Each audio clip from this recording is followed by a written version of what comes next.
શક્તિપીઠ બહુચરાજીમાં વહેલી સવારથી વરસાદી માહોલ છવાયો છે। સવારે 6 વાગ્યાથી બપોરના 12 વાગ્યા સુધીમાં 2 ઇંચ વરસાદ નોંધાયો છે। બહુચરાજી શંખલપુર ગામ વચ્ચેનું રેલવે નાળું પાણીમાં ગરકાવ થઈ ગયું। રેલવે અંડરપાસમાં ઇકો સહિત અનેક વાહનો પણ ફસાઈ ગયા છે। રેલવેના અણઘડ વહીવટનો ભોગ બની રહી છે સ્થાનિક જનતા। રેલવે અંડરપાસમાં પાણી નિકાલની કોઈ જ વ્યવસ્થા નથી કરવામાં આવી, જેના કારણે આ સમસ્યા સર્જાઈ છે।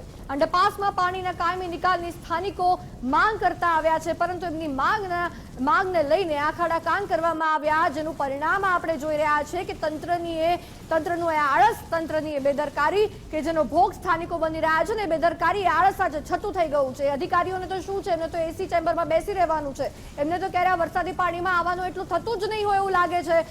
એમને તો ક્યારે આવી રીતના અંડરપાસમાં જ્યારે પાણી ભરાઈ ગયું હોય ત્યારે એનો સામનો જ નહીં કરવો પડતો હોય। શક્તિપીઠ બહુચરાજીની અંદર સવારે 6 થી લઈ અને 10 વાગ્યા સુધી અંદાજે 2 ઇંચથી વધુ વરસાદ એટલે 2.5 ઇંચ આસપાસનો જે વરસાદ જે છે પડ્યો હતો, જેના કારણે કેટલાક વાહનો જે છે એ ફસાયા છે। ખાસ શંખલપુર રોડ ઉપર જે રેલવેનું નાળું જે છે એ રેલવેના નાળાની અંદર ખાસ રિક્ષાઓ સહિત અને વાહનો જે છે અહીંથી પસાર થતા હોય છે ત્યારે ખાસ ફસાયા છે। વાત કરીએ તો આ જે રસ્તો છે 20 ગામોથી વધુ ગામોને જોડતો આ મુખ્ય રસ્તો છે, ત્યારે ખાસ આ જે રેલવે અંડરપાસ બનાવવામાં આવ્યું છે જેની અંદર કોઈ પાણીના નિકાલ માટેની વ્યવસ્થા ન હોવાના કારણે પાણી ભરાવાની સમસ્યા સર્જાઈ રહી છે। અગાઉ પણ ગત વર્ષે પણ આ સમસ્યા સર્જાઈ હતી। આપણી સાથે જે સ્થાનિકો છે એમની સાથે ખાસ વાત કરીશું।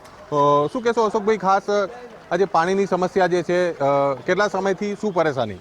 અમારી પરિસ્થિતિ એવી છે કે બેચરાજી એક યાત્રાધામ છે, શંખલપુર રોડ જોડતો રોડ છે અને આ રસ્તા ઉપરથી બીજા 15 થી 20 ગામો આવી રહેલા છે।